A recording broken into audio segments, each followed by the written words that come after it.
like he was like, wow, I thought it was really cool when I was running a campaign and my players ran into a forest. I'm like, What? You need more creative players. what? How is that impressive? I had my players go into a traditional dragon slaying campaign and they ended up winning with the power of friendship. Get on my level, bitch. So outrageous the toll. You can lose all you have. We refuse to give it to the town that takes all to survive. You must have the will.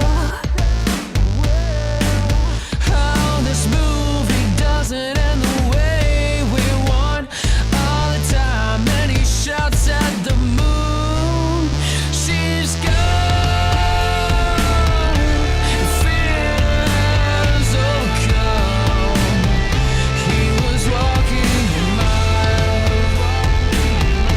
He was walking alone. All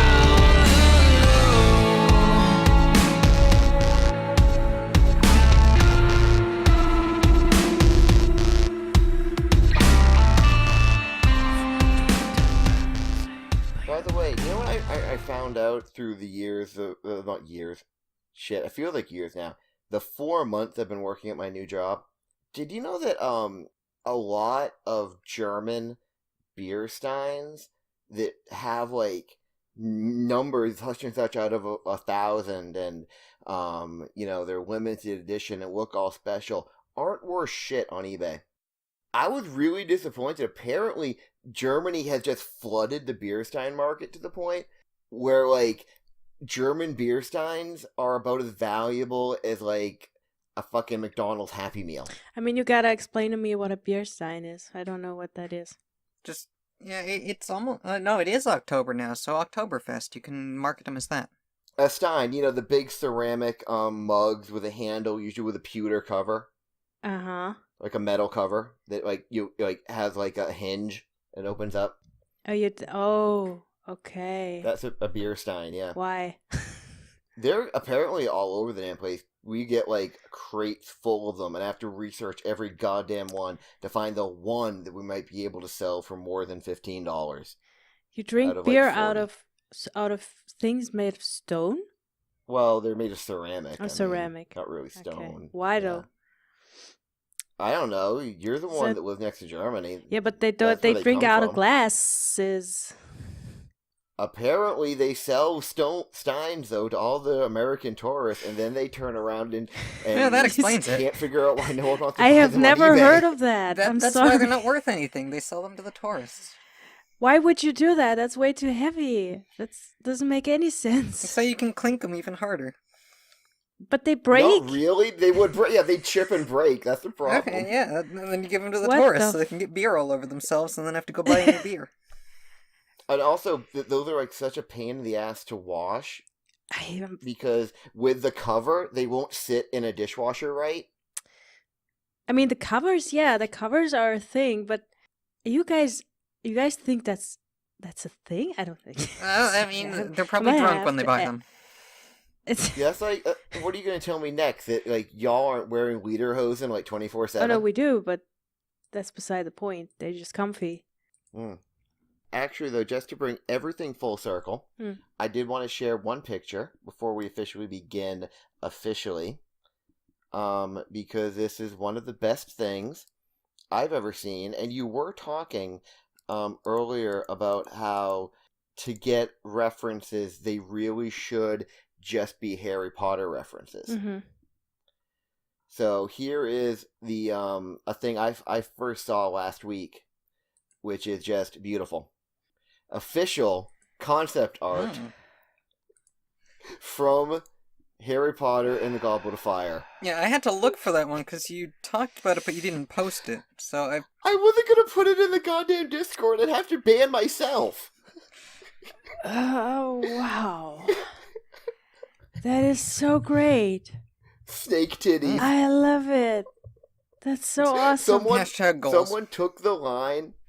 Someone took the line about milking Nagini Yeah. very literally without realizing that snakes don't have nipples.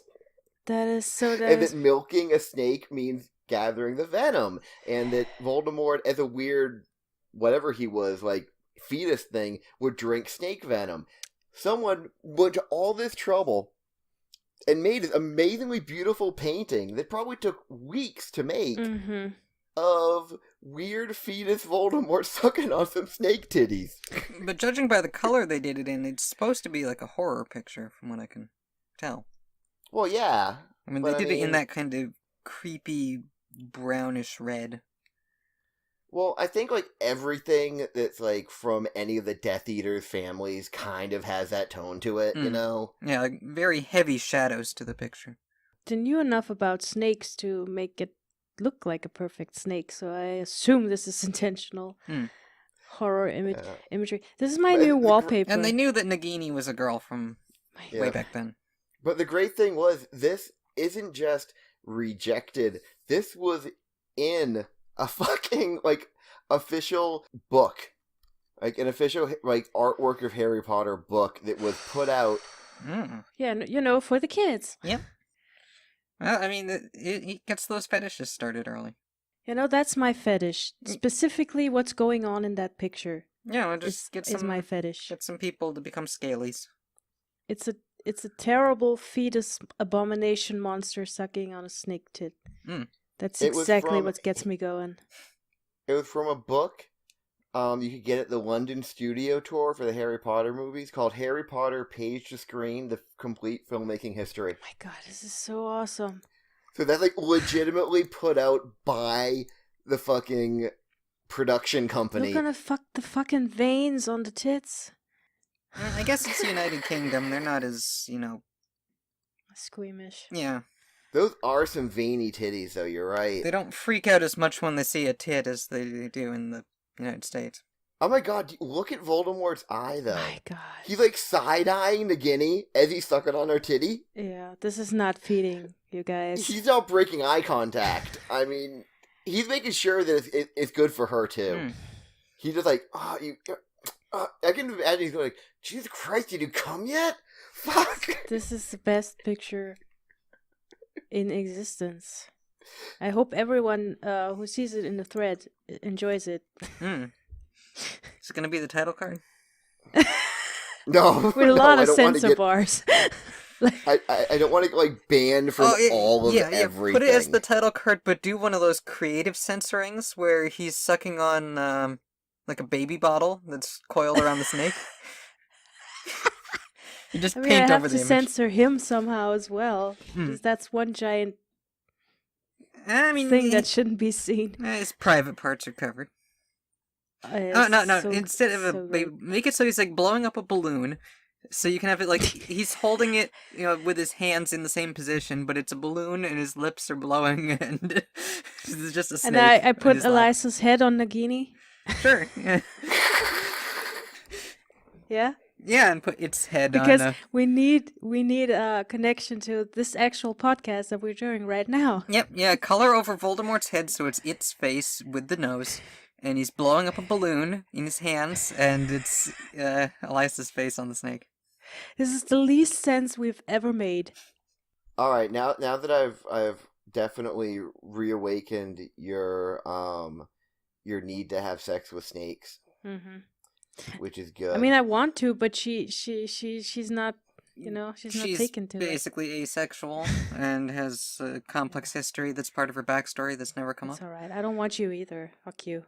Hello everyone, welcome to Funk Dunk Plays Season 2, Episode 34. I'm not in it, so they paid me to do this because I am on a contract and I get paid no matter what. The last couple episodes I wasn't in them. I still got my fat check though. So, to heck with all of you. I didn't, and I was in it. I'm going to go clean things. Go clean things. Hey, at least I'm doing something for my check. That fucking goat's been getting paid this whole time too. Fuck him. Alright, so, How would that teleport work, yo? I have no How that idea. I teleport do? thought you could tell me. No, Like, what do you do? I mean, just like, what is it? Because basically, it knows how to do it, so Yes. whatever it does is how it works. okay, cool. So it will concentrate, and what it knows about where they want to go is that there is a guy named Everdeen Gloth, and that he lives in the abyss. That's all it knows. So Yep. he will try to concentrate on those facts and sort of get like, I don't know, I imagine it as getting like sort of the energy of Everdeen Gloth, because if you think about someone, you get a certain feeling. Concentrate on that and open a gate, which is like it's just a portal in midair that you can walk through. And if you walk through, you should, if everything goes right, end up where you want, which is Okay. By traveling. yeah, I can't really say, I want to land at his front door because I don't know his front door. I just know the guy. So Exactly. theoretically, we should end up at his feet, like right in front of him. But I don't know. All right. But again, you've never been to the abyss. Yes. You don't really know the abyss. You don't know how it's laid out. So, the portal appears in front of you. It's opaque. You can't see what's on the other side of it. It's like a swirling vortex type thing. As you do. And you step through. There's a bright flash of light. So it takes a second for your eyes to sort of recover and you to get your bearings. But as you sort of like, the world comes back into focus, the first thing you notice is the music.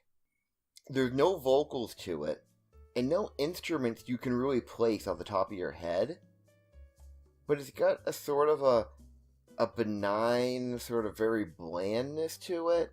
It's not good, it's not bad, you never listen to it on purpose, and you know that when you stop listening to it, you'll forget about it immediately. But it's playing in the background. Is Coldplay? No, not quite as good. It's hot play. We're in hell. It's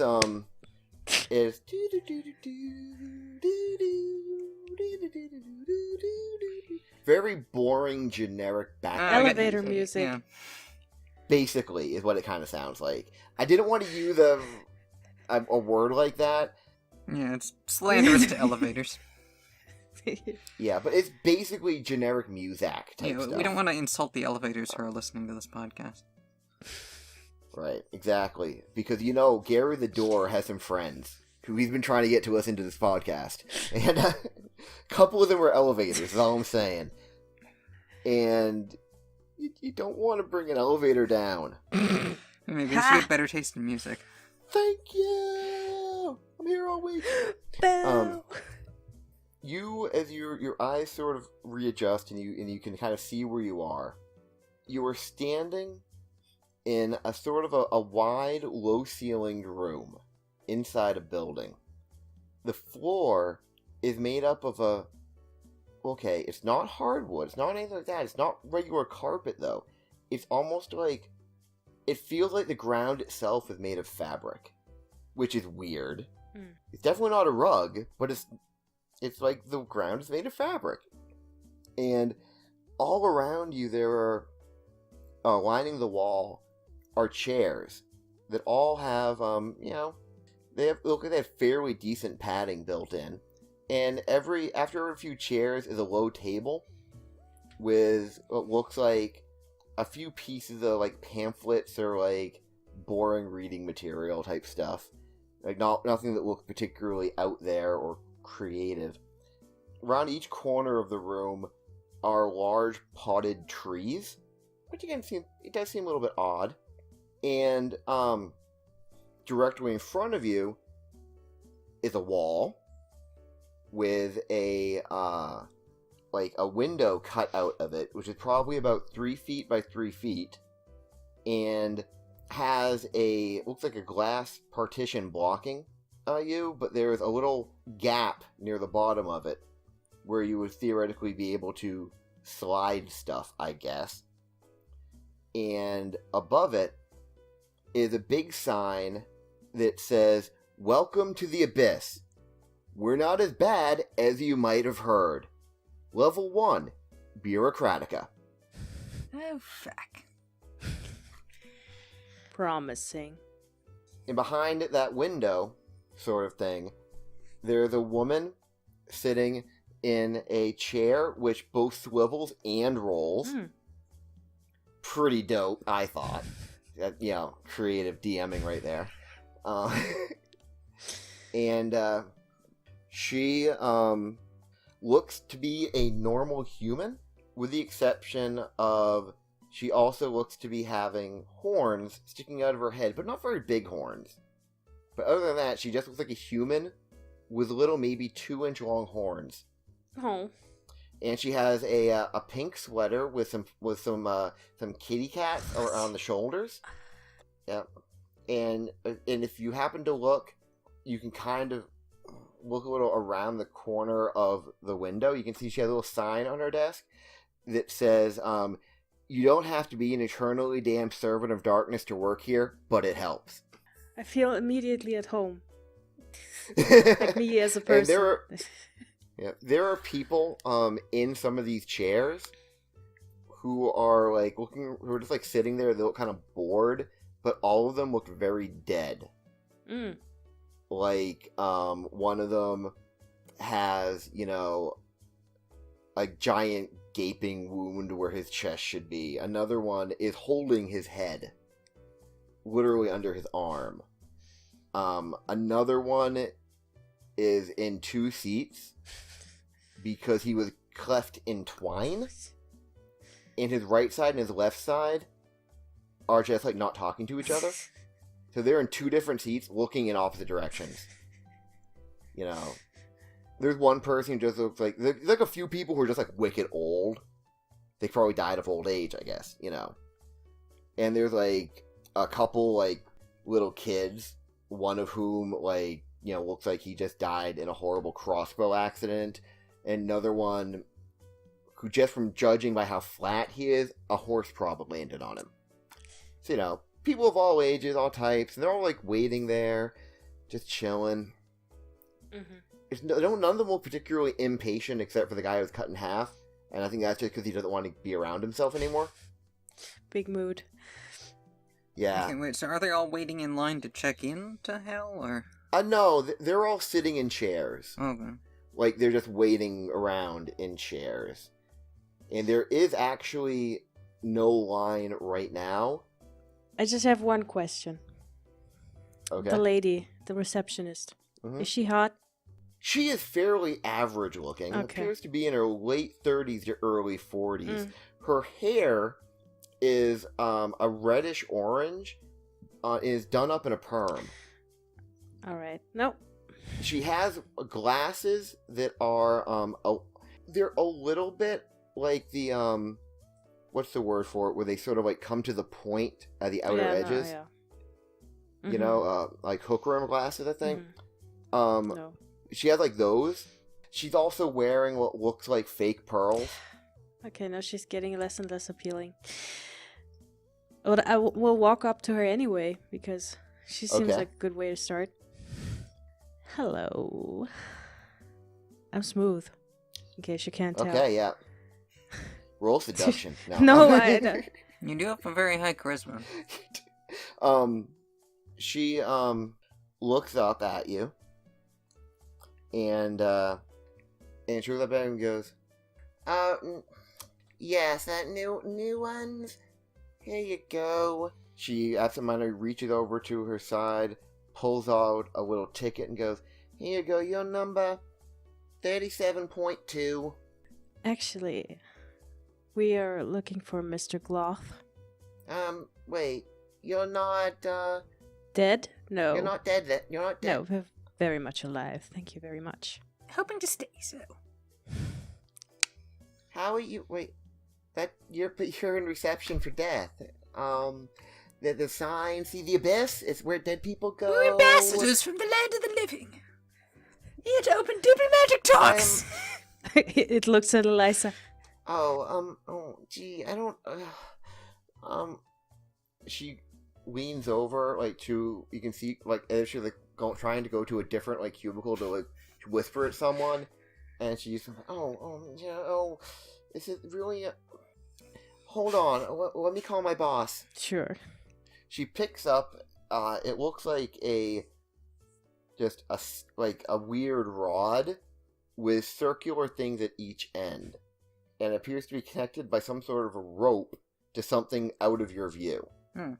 She pushes the thing against her head, and she reaches down to do a thing. And then, you hear, hello? Mister of the Eternal Hellfire of Torment? Oh, alright, Greg? Yes? No, listen, these two people are here, and, they're not dead. Oh, I know! No, not denial or anything. No, vital signs! Heartbeats! One of them's even warm! Yeah! It looks at Elisa, What? trying to figure out which one she means. Elisa just glances back, like, you know who she means. You, what, tourists? Are you sure? Well, oh, okay, sir, I mean, Greg? It's just not right. What, nothing, okay, alright, okay. Yep, okay, no, they're right here. I don't want to. What? Do I have to? I know. Okay, I guess we have to ask every call like this, fine. Let's go, Team Buratica. We'll do everything at an appropriate pace. Elisa sighs and walks around the room while this is going on. Everything in triplicate, including your face. Thanks, bye. Okay, my boss is gonna be here in a minute. He says you're probably tourists, and that you could be really good for, I guess tourists bring money or something, I don't know. But he'll be here to give you a hand in a minute. Okay, number negative 343. Serving negative 343. Ooh, and 343.5. And the two halves of the guy stand up, and each one, without helping each the other, they just both start hopping towards you. Please, you're gonna have to step aside. I have to help these people now. Elisa rolls her eyes and steps out of the way. Okay. I was just gonna ask Elisa, how do you like it? I can see why they call it hell.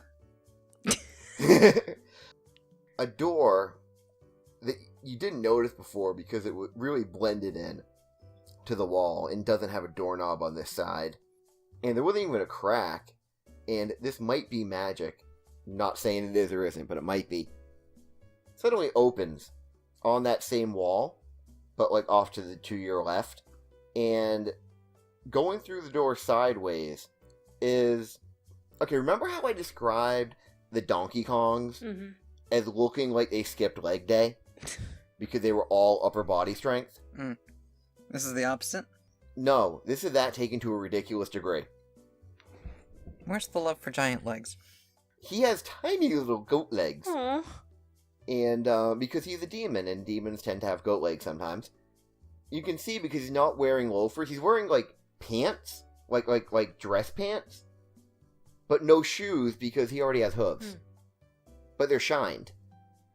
But then right from the waist up, he just goes from having probably maybe a 7 or 8 inch across waist to going outward like the biggest triangle of terrifying muscle you've ever seen in your life, to the point where he has to like walk sideways to get through the doorway at all, and he has to do it for quite a while because he is so much wider than he is thick. And when he finally does and turns around, he kind of fills maybe a quarter of the room. Look at, he's wearing dress pants. He's also wearing the rest of a suit with, a button-down shirt and a blazer and stuff. But even though it was clearly made for his bizarre measurements, it still seems to be straining, and his head is probably about the size you'd expect for a creature of his size from the waist down. But on top of that huge body, it looks itty-bitty. It's actually kind of adorable. My God, he's my favorite. But he does have big horns. Ooh, Yep. And he walks over to you. Greg? Finally, someone who can actually, talk to people like people. That's what I don't get about this place. I've worked here for eternity, and I've wanted to instill a culture where people were happy to be part of the team and saw their bosses not as these horrible hell beasts and, okay, well, shit, we are, but, who could see them as people. Well, okay, we're not that either, but who could see them just as me as Greg, and not just the head bureaucrat, That I could be a guy that if they weren't, way lower than and not as good as me, that we could enjoy a beer together if I ever drank the swill that they drink. But you see, I want them to look at me as someone they can achieve for, not someone they achieve despite. You know what I mean? But thank you for calling me Greg. I really appreciate it, and I think we're gonna have a bang-up meeting. It looks over to Eliza kind of helplessly. Anyway, what are your names? I want to get to know you and we could be people who've met. You want to do that? Let's do it. How about you? And he points at it. What's your name, young individual? Well, no one's ever asked me my name before.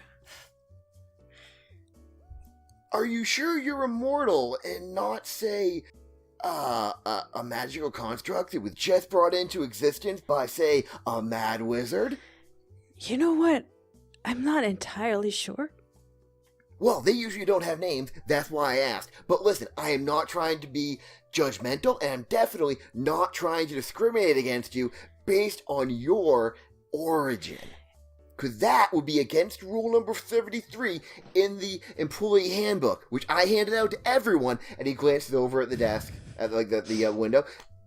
Everyone has seen the employee handbook. And how about you? He looks over at Eliza. You're fairly snaky. I like that. What's your name? I'm debating whether I should lie and give a fake name or not. I mean, I have considered throwing in her mother's name, but I don't think she would do that. Or her father's name, for that matter, or her birth name, for that matter. Dun dun dun, Oh that is a backstory detail that has not come up until now. Maybe she respects demons enough to use it? I don't know, I think her pride would make her just use her own name. I mean... Elisa Edelblut. I don't suppose you've heard of me down here. Eliza! I can't say I have, but I've done a lot of things. And if you're like me and you've done a lot of things, then you'd understand about doing things. So, nameless one, Eliza.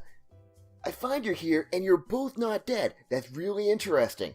But, my question here, are you tourists? And if so, are you looking to spend money at the tourist events that we have not quite built yet?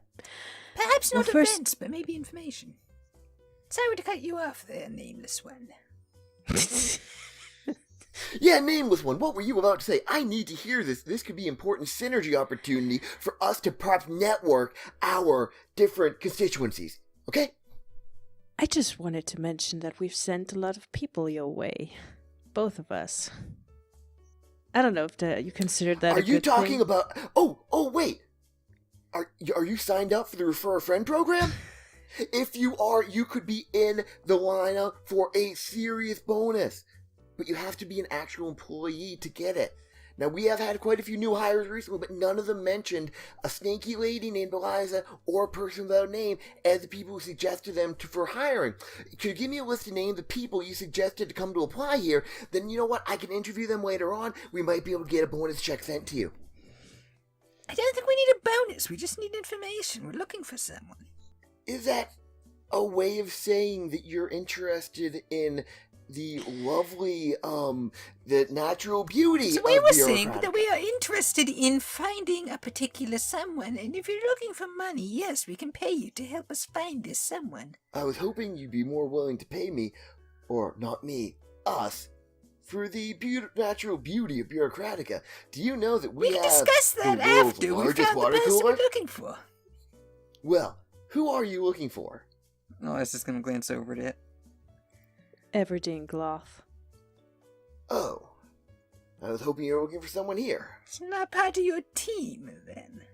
Well, no, and I'll be honest with you, it's been a little bit difficult finding good employees. I mean, no one seems to want to work in Bureaucratica, so I'm tell you the truth. I'm not proud of it. We've been hiring day laborers, going up to the surface, finding people who just want to do low-level evil for the day. Well, if you can help us find Everything Cloth, maybe we can kill some good office workers to come work here. Well, I'll tell you. All right.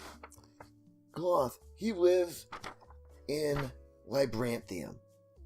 Totally different layer of the Abyss than us. We're the top layer. Everyone who comes to the Abyss starts here unless they know how to get anywhere else. It's sort of like the default place, You come here, you get processed, you get sent to your layer. But we're not allowed by the bylaws to send anybody through any of our tunnels. Well, tunnels is a word. Really, through our ways to different parts of the Abyss. I think we can manage. Unless they're already actually. dead and been processed. Alyssa's gonna look over at it. Do you think we can get you there? It is fully occupied right now with the fact that he fucked up. Oh. He was pretty sure that they would land somewhere, at least in the vicinity of Everything Cloth. That did not happen.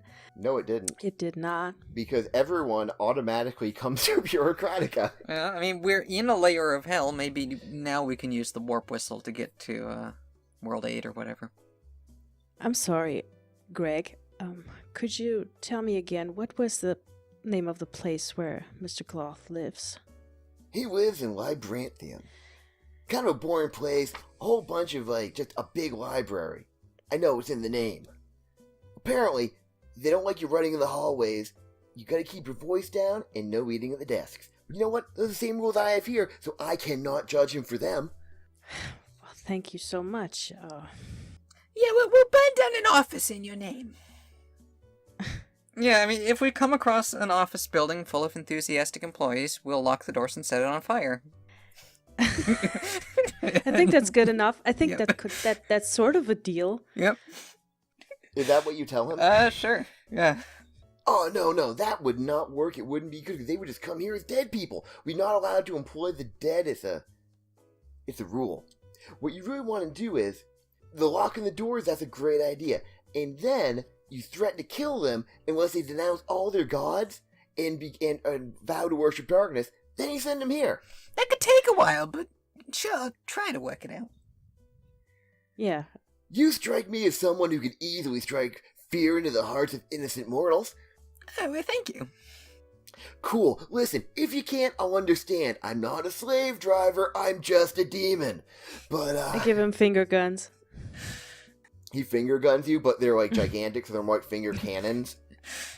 And he's just awesome. I'm glad you're not like one of those stuck-up people we often get, because we like to keep things informal around here, as well as infernal. Heyo!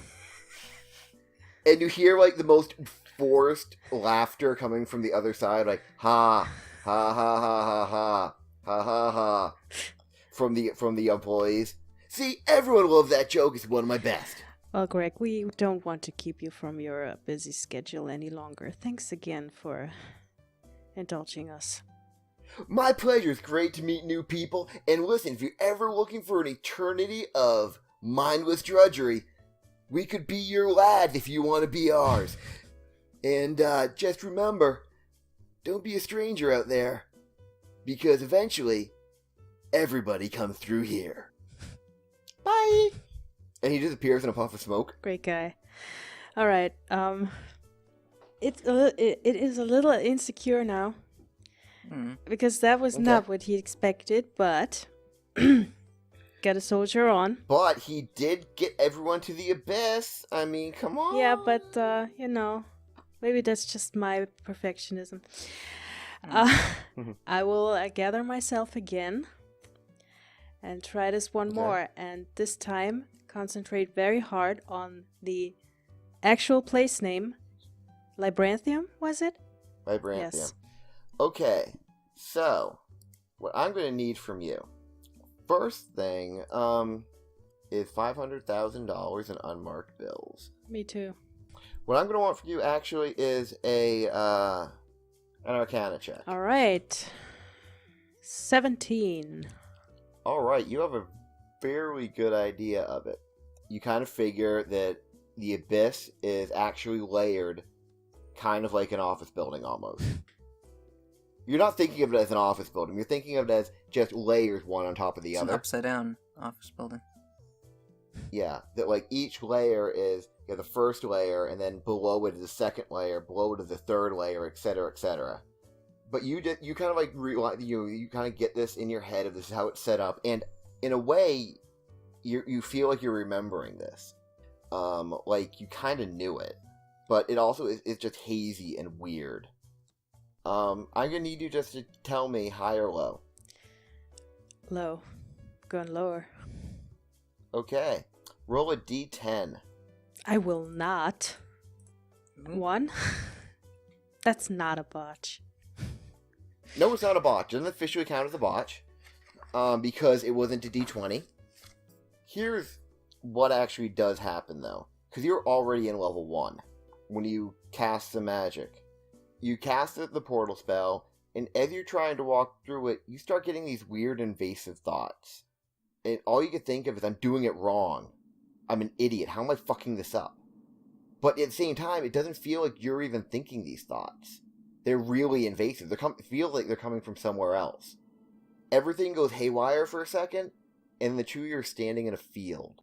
There is a relatively short but wavy green grass everywhere. The field's kind of one of those rolling ones where it's not totally flat, but it's only just like barely hilly enough to not be boring.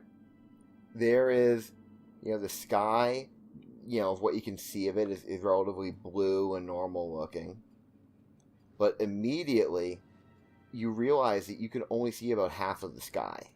Because everything, the rest of the sky, is blotted out by a gigantic, huge, world-sized head. And that head is strangely familiar. Oh. It is looking at you, directly at it. And even Eliza can tell that it's not looking at her. Does she recognize it, or does only it recognize it? No, she recognizes it too. Okay. You both recognize it because there's some things you've seen more than you've seen virtually anything else since this whole ordeal began. And one of them is that goddamn sheep. Oh. You are in Indi-oculus. Yes, apparently there is a sheep level. It waves. The sheep glares at you. Unless it tilts her head confusedly. I don't think this is it. The sheep glares, but does not otherwise do anything, I guess. Nope. And like I said, the sky is just full of this sheep's head. And you're filled with this feeling that this isn't a real place. That you have to get out of there. Yeah. I will. Did you want to say anything to it, or should we just move along? Honestly, I think it hates you so much that it's not going to kill you, because then it won't be able to hate you anymore. It is very aware of this, how this relationship works, and that there is no actual communication going on. Concentrate again and try to get out of here. Okay. But glad that the All sheep right. is in some form okay. The next roll was going to be a little bit different. Mm-hmm. Because instead of Arcana, it will be a straight intelligence roll. Okay. It doesn't make any kind of difference.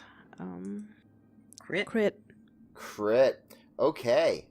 The sheep and everything in it fades away as you begin to cast a spell.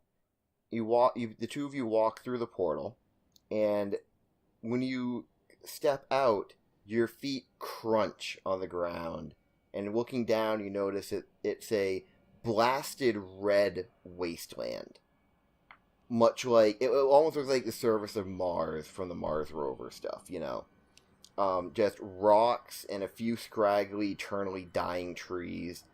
there's a relatively sharp wind blowing the dust and the rocks and all that shit around, and directly in front of you, maybe 200 feet away from you, is a gigantic building with white Corinthian pillars. Not Corinthian, fuck me. Ionian? Gladly. Yeah, Ionian. White Ionian pillars. These big white pillars that form the entire entryway of this gigantic building, with this huge staircase leading up. The staircase leads up to sort of like almost like a little plaza at the top of it, and all of it funnels into a gigantic set of ornate wooden doors. There is, directly in front of you, a crudely made wooden sign with words painted on it that at first they look like mishmash, like just bleh. But as you look at them, they seem to swirl before your eyes and form words in a language you understand. And the words just say, "Welcome to Libranthium. Please keep the noise down. No eating at the desks." It looks really smug. Ha! Piece of cake. That's a weird place to put a library. And it really is, because it does, other than this amazingly beautiful building, and don't get me wrong, the building is one of the most impressive structures either of you have ever seen. Even Eliza is impressed as hell by this thing. Okay? Because it looks like it almost architecturally shouldn't exist. It's so big and grand, and everything about it looks this shining and perfect, but around it is like an absolute fucking wasteland. I suppose it's not weird if you want your books, if you want to protect your books from getting read. Yeah, but, I mean, what kind of traffic do they get in a place like this? It's not even a road here. It's just a library. Might be the point. I can't wait to meet this guy. Yes. I guess we walk up to the front door. Alright, so you get up to the steps, which are just, like I said, it's beautiful marble work steps. Yeah, there's a lot of stairs, but it's not like you guys are not good at staring or doing stairs. Staring at Me stairs. and words, right? Jesus. Yeah. The sheep's better at that. Yeah. Staring contest. Yeah. And as you make your way up, you get to the stairs end, like I said, sort of like at a landing that has actually a water fountain in it, which is pretty cool. It's got some But where's the water coming from? hell, apparently. It's hell water. It's crystal clear, and it looks super nice. And the statues in the fountain, but they don't look like anyone you could recognize. Are they naked? They are all naked, but they also are all demons. Oh. Alright. So they've got they're different types of demon. One is sort of a Donkey Kong style, which is way easier than just trying to pronounce their actual name, which I can't do. Bulgora? Yeah. And there's another one that looks like a more classic, devil style with horns and a forked tail, but other than that, kind of looking human-y. And there's another one which looks like a beautiful woman with curved pointy horns, curved pointy horns, and very sharply, almost jaggedly pointed ears. And she is holding a book in her hand. And there's another one which is more of a traditional monster style demon, and in the center of it, they're all standing, the four of them are kind of on the corners. In the center of it is a central statue of a man wearing a very nicely tailored suit. He has a goatee and a little mustache, which you can tell from this carving because it's a very well done statue. And his hair is sort of slicked back from a widow's peak, and he looks very dignified. In one hand, there's a book. You can't really see what the title of it is. In the other hand, he's holding a sword, which is pointed upwards. And his mouth is open, and water pours from it, and it looks really cool. That was Sean describe the statue for 5 minutes. Sorry. Should we try to detect if any of the statues are actually just people or painted? You can go ahead if you want to. Not really. I mean, I guess, I don't know, unless I just do like a perception to see if any of them move. Okay, yeah, give me a perception roll. That'd be fun. See, my perception's not that great. Still, it's not negative.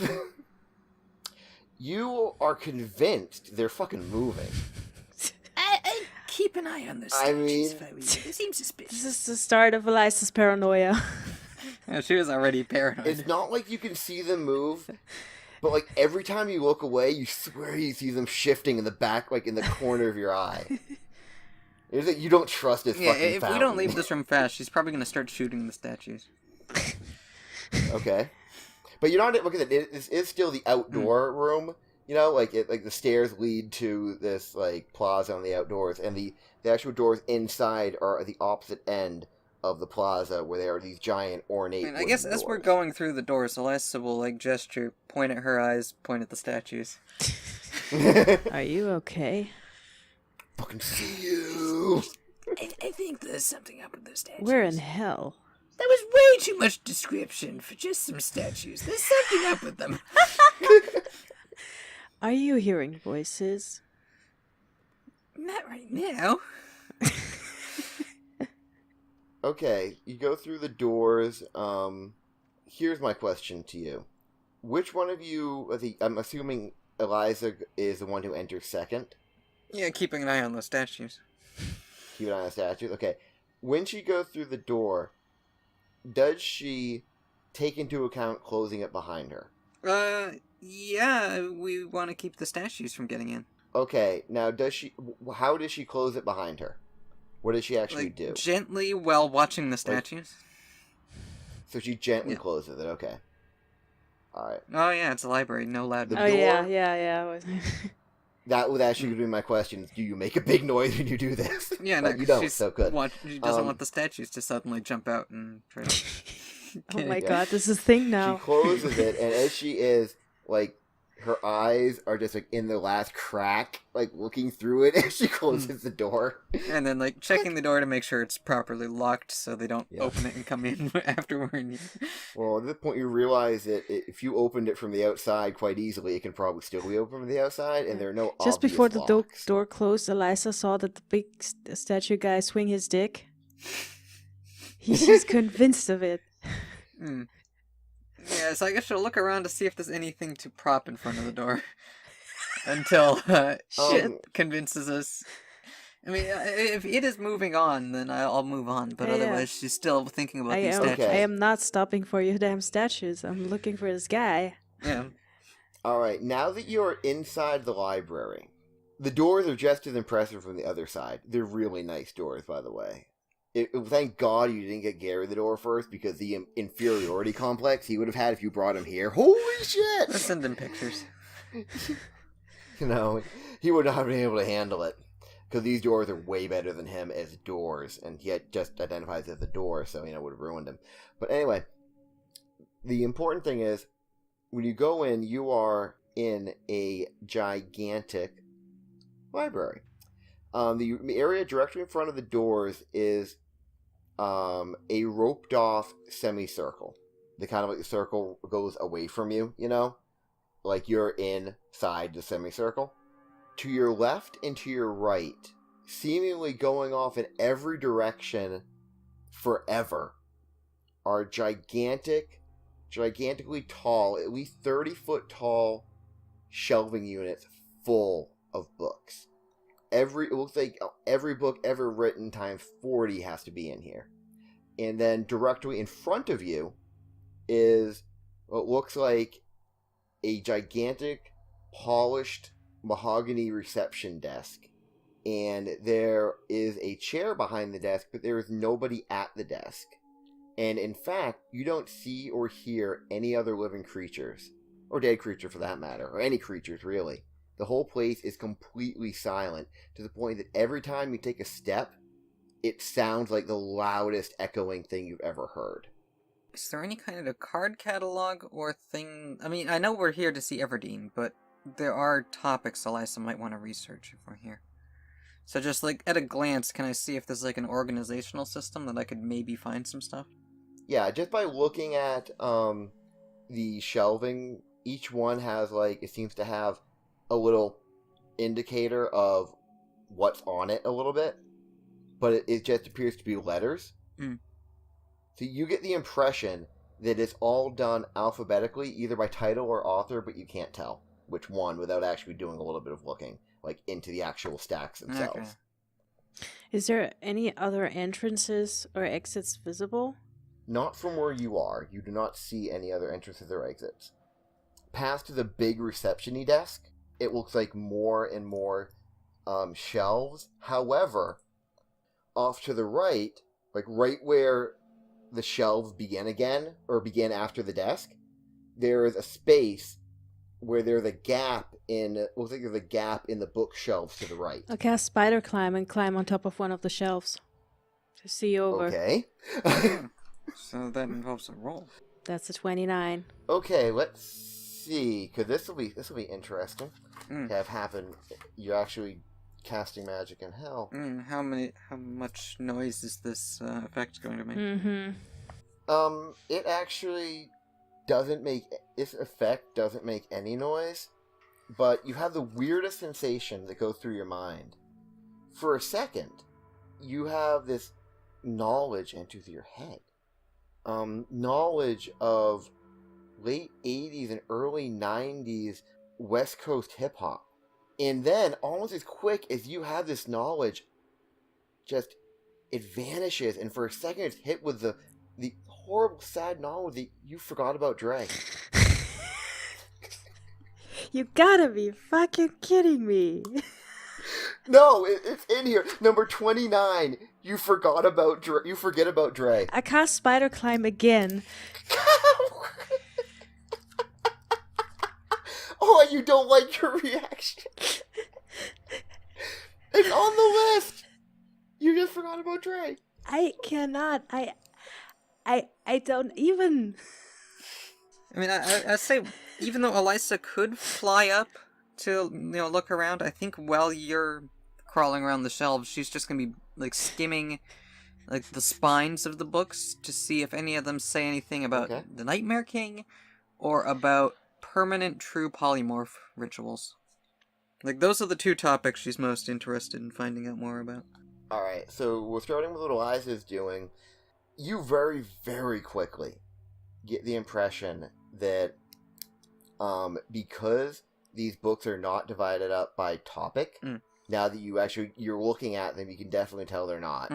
That it feels like it would be an absolute fool's errand looking for them, because you're literally finding a children's picture book right next to a college level mathematics textbook, right next to a cookbook, right next to, it, because it's divided up by authors, it doesn't seem like you're having, much luck, that you would have to find an actual, some sort of a thing, person or thing or whatever, to tell you where such a book would be, or else you would probably be able to spend close to the majority of eternity looking through all of these books. Okay, I mean, I figured since I'm just idly browsing, like killing time, I would roll just a casual investigation, and I got a 19.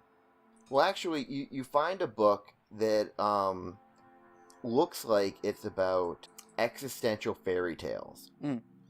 Like, fairy tales that exist, and you look at it, and it's about fairy tales that seem to exist regardless of species, regardless of plane, regardless of anything. It's basically sort of like that whole thing, like Hero with 1,000 Faces, how every culture tells the same hero stories. Yeah. It's like that, but with fairy tales. An examination on how every culture seems to have some of the same fairy tales, and there's a chance that might be some sort of a biological racial memory about, certain things from before the times of modern civilization, etc., etc. But you notice that stuck in this is a piece of paper with some notes written on it. They are written, oddly, considering you're in the Abyss, they're written in general common. They list out, a whole bunch of details about the Nightmare King that you already know. The generic stuff that you already know. But then, at the very end, there's one final footnote, which just says, "I can't believe how wrong they are. They don't know anything. They're going to destroy everything, and they're not even going to be safe. They fucked it up." And then, literally, the pen looks like it was dragged across the paper, and the note ends. And because of your, very good investigation roll, I'm just going to let you know that you make the connection that this library has every work ever written. It's what it exists to be as the universal library. And that when this person, whoever this was writing this down, even though it was just written notes on paper, the fact that it had something which wasn't written anywhere else made it become part of this library, specifically when that, maybe even when that author died, because it was never published. You kind of get the impression that whoever wrote this was murdered while writing it, or died while writing it in some other way. That they lost their head.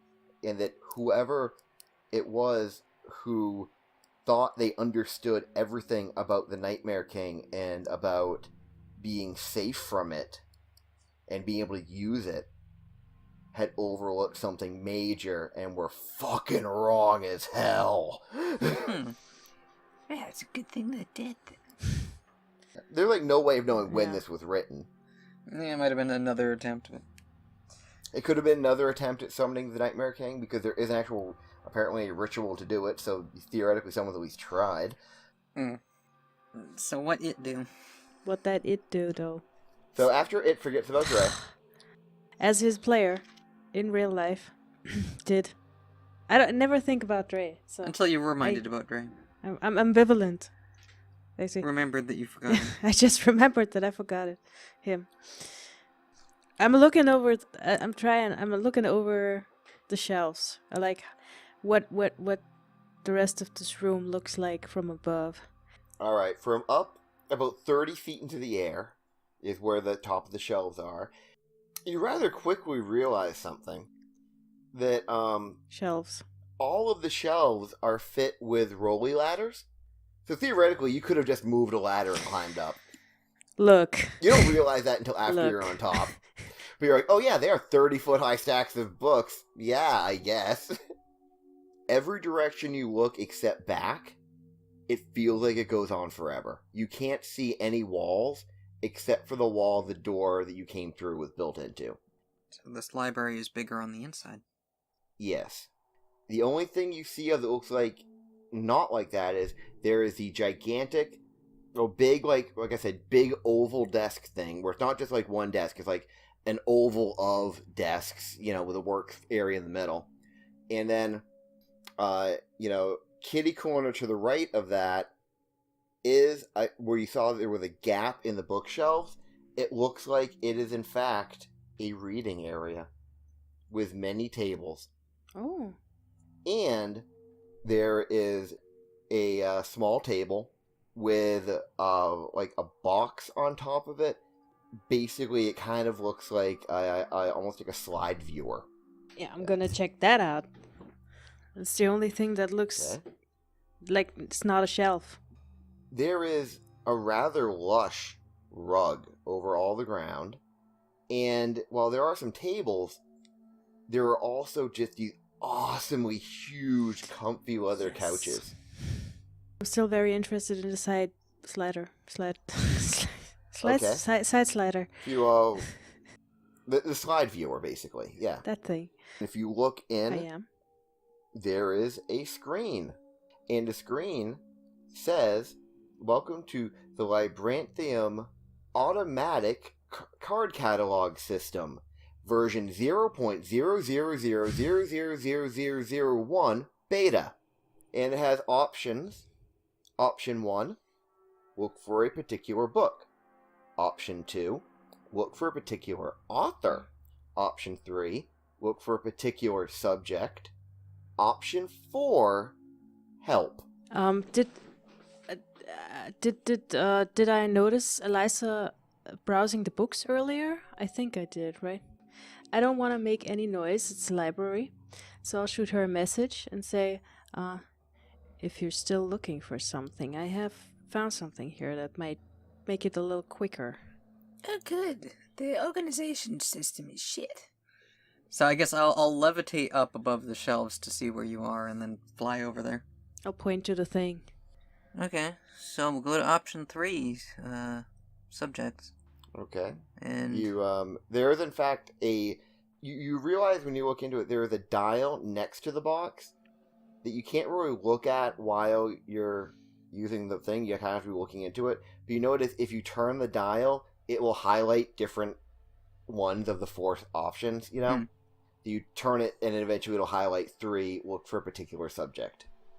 And once it goes on that, it makes a ding noise, which you know is a good machine if it goes ding.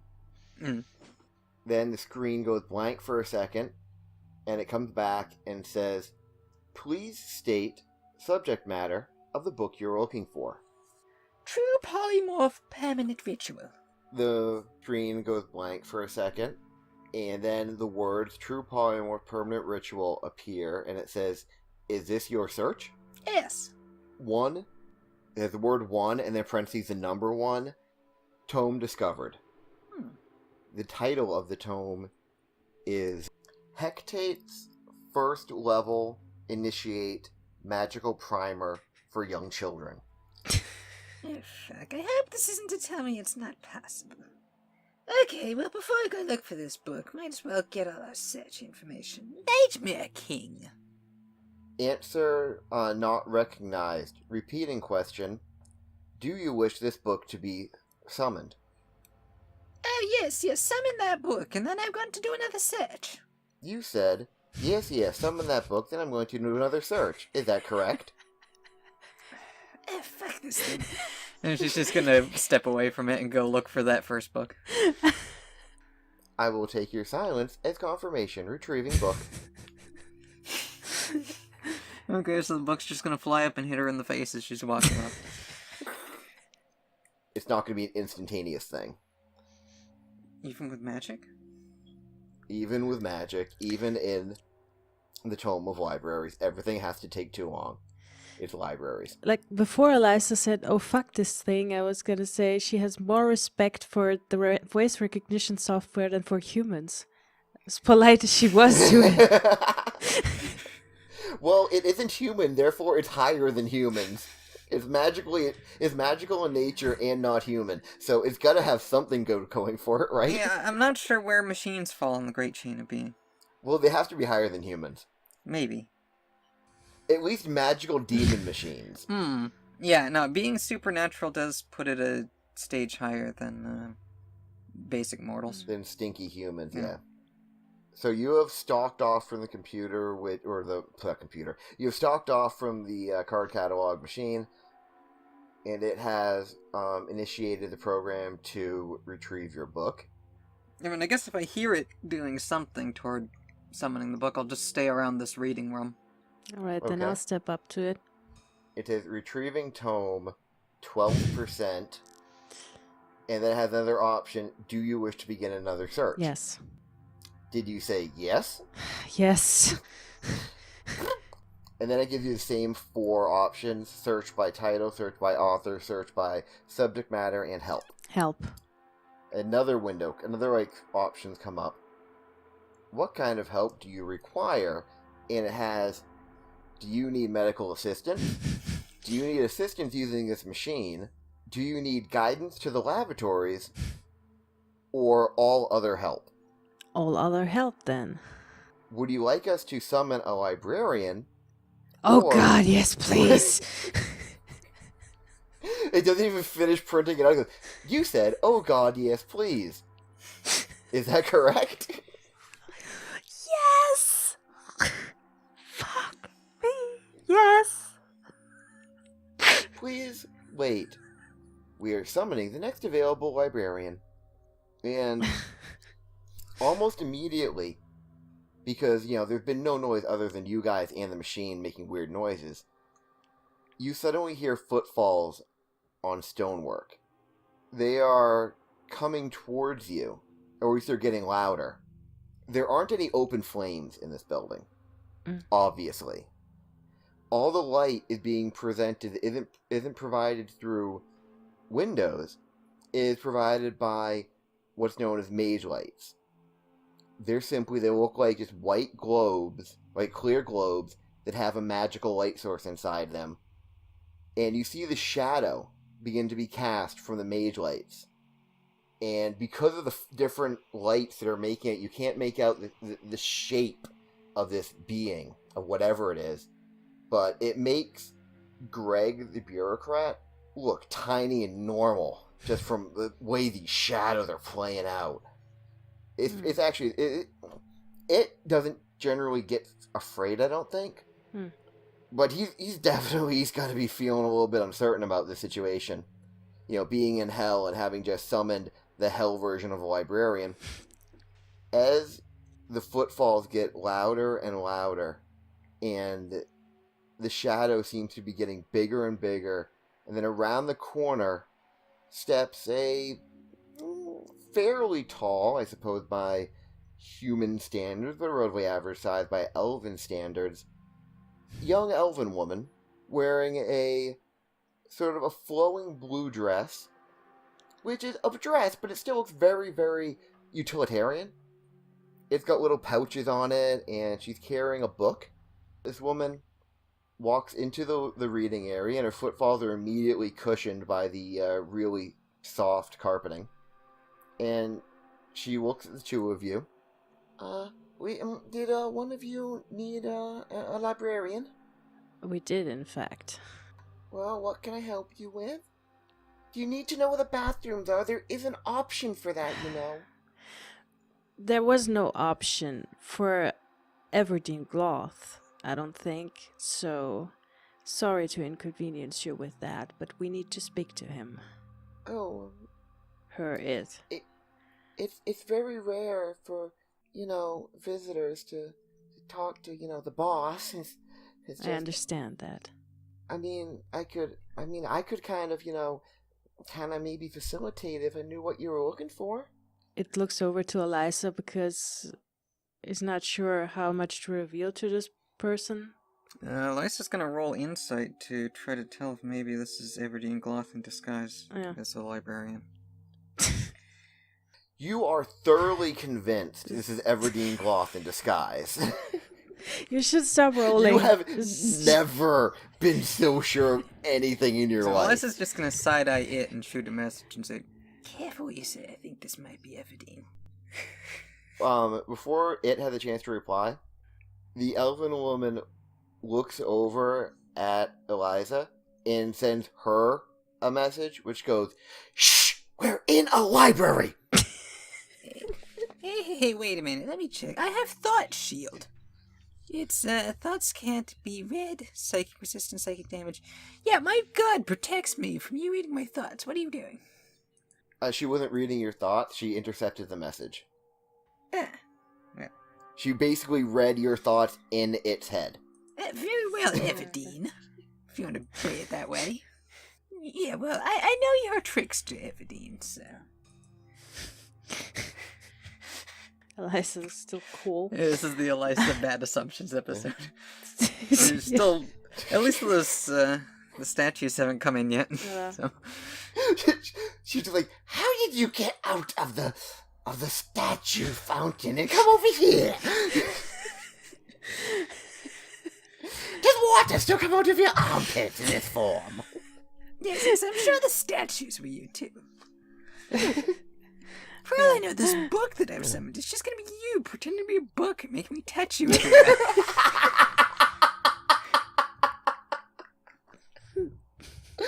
This is beautiful. We need more Elisa rolls. We need more Eliza failing at insight. Okay, I'll try to save this. Look, I don't mean to be disrespectful. You seem very competent in what you do, but we came a very, very long way to talk to Mr. Gloth about matters of great importance, at least to our realm of existence. And I'm sure that he might be, interested in talking to, well, visitors from far away, don't you think? And I'll roll thingy, persuasion, Yeah. and I'll Persuasion, give okay. myself advantage with Tied to chaos? Titus Chaos. Yeah. All right, that's 20. Okay, but it's not a natural 20, but it's still a very good number. Yeah. The boss has had more visitors than usual lately, so maybe, well, if you say so, I can be naughty and show you where he is. Oh, you. And she kind of like has like a little like very, very tight half smile, like I'm gonna do a naughty, oh gosh, I'm so, oh me. Really earning your place in hell there.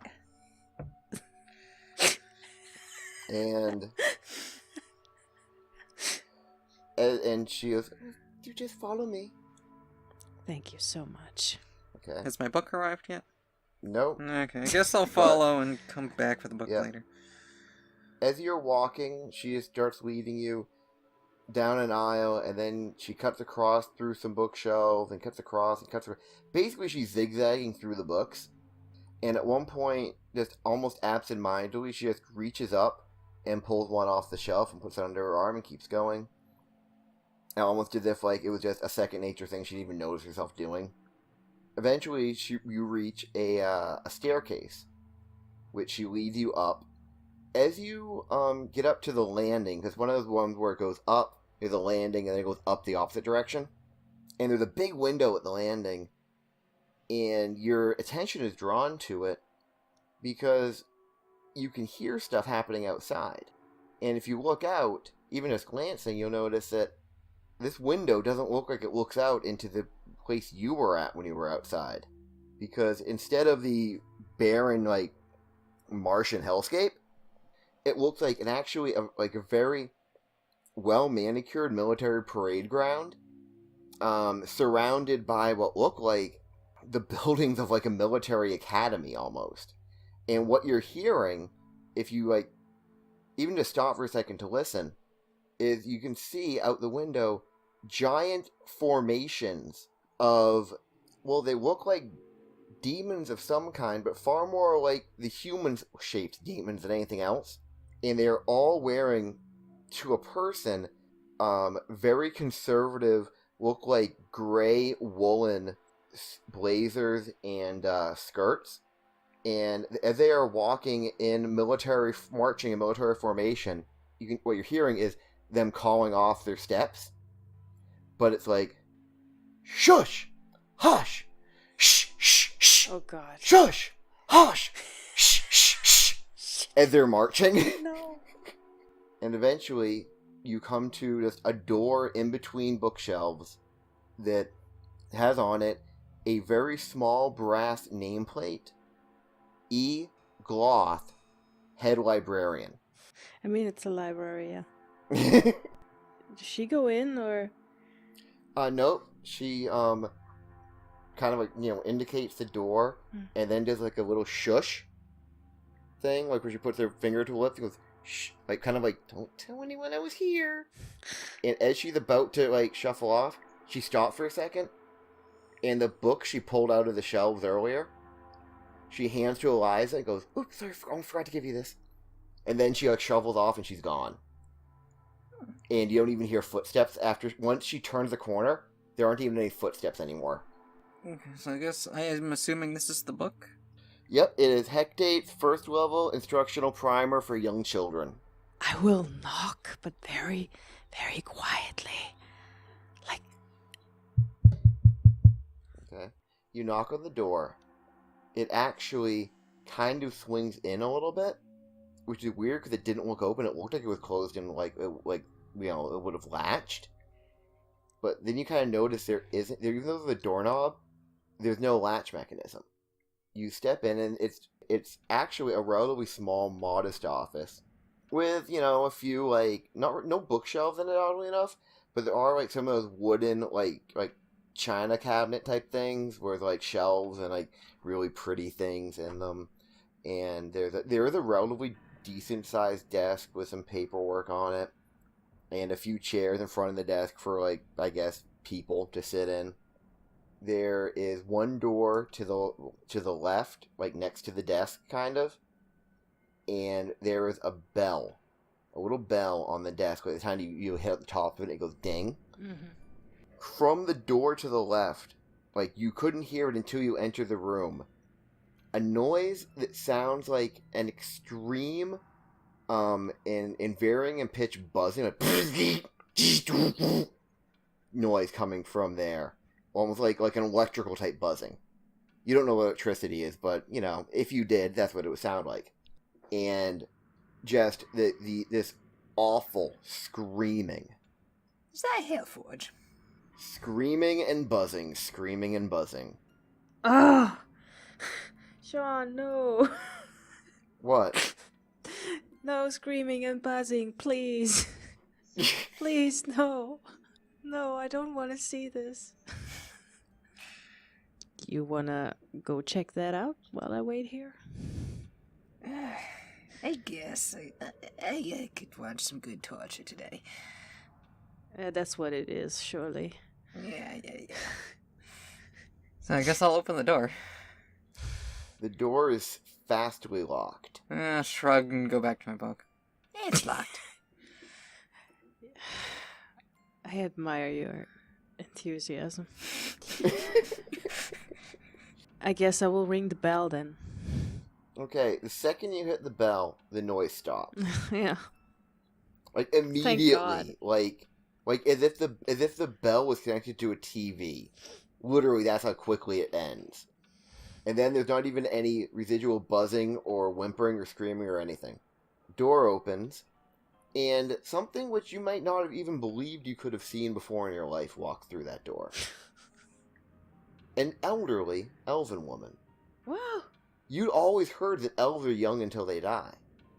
That was always what you hear. No one really knew many elves, because you just don't see them. But you knew they existed, and you knew the whole thing was elves don't age. They are always young. This is an elderly elf. She looks to be, if she were a human, maybe in her early 70s. And while she doesn't have like saggy, wrinkly skin or stuff, her skin, she just generally has an air of age. Her hair is flowing almost like iridescently shimmering silver. And she has a look to her of very dignified old age. You know, like you see like the aging former starlet who still goes to the Hollywood premieres, and yeah, she's in her like 70s, but she still has that sort of like, she holds herself in a particular way that defies her age, and she still manages to look spectacular. Mm-hmm. That's what she's got. She walks through the door, closes the little door behind her, and walks up to the two of you, extending her hand for a handshake. I'm terribly sorry. I was watching the television in the other room, and I got very into the program. It was the most exciting thing. You wouldn't believe it. You know, the things they do in other planes of reality. It's scandalous. Anyway, darlings, my name's Everdeen Gloth. I hear you're here visiting my library. Lovely place. And Alyssa's gonna glance down at the hand before shaking. There's not a lethal prank in there, is there? I honestly don't know what you mean by that. It's a hand. You shake them. Do not do that where you are from. Where are you from? Ooh, sneaky. I love it. The look is good for you. No, my culture prefers just a head nod. And she gives you a very... If you could nod in the form of a full curtsy, that's what she did. It's a very impressive nod. I will shake her hand and probably regret it. But Nope, it's just a regular handshake. Really? No joy buzzers. Absolutely. Nope. So anyway, what are you two doing in my beautiful little library here? By the way, she walks around and sits down behind her desk. Sure. Pulls out a cigar and just starts smoking. Let's see. Are you not from the the prime material? That would happen to be? I'm not sure. We don't call it that, but if it's the one you recently emptied out, then yes. Oh, you mean the one that is so boring, man. Oh, what was his name? Bill Folder? I do not recall, and I don't miss not recalling. But, yeah. Lovely, lovely group of souls. Yeah, it's gonna make a lovely army. I've been waiting for this day for a very long time. Trust me, heaven is not going to know what hit it. Oh, you're attacking heaven. Well, that's ambitious. Not just any heaven. I'm going after the fucking elves. Oh, nice. They say revenge is a dish best served cold, and it's very fucking cold in my heart. You wouldn't happen to know a Jesus Hellforge? Know him? I shot him out of my twat. I honestly kind of wondered. Yeah, he was here earlier. Said some boring stuff about giving his friends back, and they're the only family he ever knew, and I'd abandoned him to become a demon lord and all of that. Yeah, no, you should just suck it up and come live with you. I mean, if that's what the deal is. Boy's far too interested in spying and not really in the preservation of fine literature. Is he still here? Did he fuck off somewhere else? Well, he was here, like I said, tried to parlay with me or something. Shoot, where did I... Oh, yes, he's down in he's down in the rebinding forge right now, I believe. He's being turned into a very lovely set of encyclopedias. Oh, Yes, apparently it's going to happen every day for the rest of eternity, because he's kind of a god, can't actually die, but he can wish he did. Oh, well. Neat thing is, the flesh grows back, unlimited encyclopedias. Hypothetical question. I don't know if you would actually have an answer for this, but... So that Bilfolder asshole, he came to you looking for information about the Nightmare King on behalf of a very shitty family. They can't actually summon that thing, can they? And she stops to think. She regards her cigar for a second. Tips the ash into an ashtray, which wasn't there a second ago, but the second she tips her ash, it's there. Pretty impressive trick. She goes, well, to be perfectly honest, darling, they probably could. But, I mean, really, they'd destroy themselves as well. Exactly, yes. It's like, you know, you're knocking the pieces off the game board because you're losing. Yes, exactly. Definitely not cricket. Yes, that's why I figured they were just unfit to rule. Do you really think they're planning on doing that? I think they want to. I'm just trying to find out if they can, and if they can, how to stop them. Well, I'm telling you one thing. If they're planning on doing that, that means someone in their family is, not exactly, how can I put this, human anymore. Yeah, some of them had to have transcended. It's the only way, if they're actually gonna have a chance to do it. Oh. Even then, they'll all die, even the old one, but whatever, you know. Yeah, I see. You'd need to be so bitter that even I wouldn't really even understand that kind of bitterness. To want to end all of your entire reality just for what? For revenge? Because if you get to the point we actually could do it, after now, there's no way to survive it. No, I'm putting the pieces together. I think I know who you're referring to. Whoever it is, like I said, they're more petty than I am, and quite frankly, darling, I thought I took the cake at that and ate it too. Perchance, would you know any good, perhaps fun ways of killing a vampire? Incineration? Always a good one. Oh, I can do that. You could try, garlic in the asshole, like a lot of it. But the problem would be getting him to stay still long enough. Yeah, but I assume at that point, you probably incapacitated them. At that point, they're not a threat, and really, it's not going to kill them, but believe me, the noises they make are worth it. Yes. I should probably get the limbs off first, and then go with the garlic. The limbs grow back too fast. A really bit of an annoyance. Looks like bad early 90s CGI, to be honest with you. Well. Is Eliza falling in love right now? No, she's just planning ways to torture and kill. Because it's a pastime. the chemistry is really amazing. So, I mean, she knows better than to disagree with the Demon Lord. wow. We haven't done anything stupid yet. No, actually, really, you haven't in this interaction. It's been pretty good.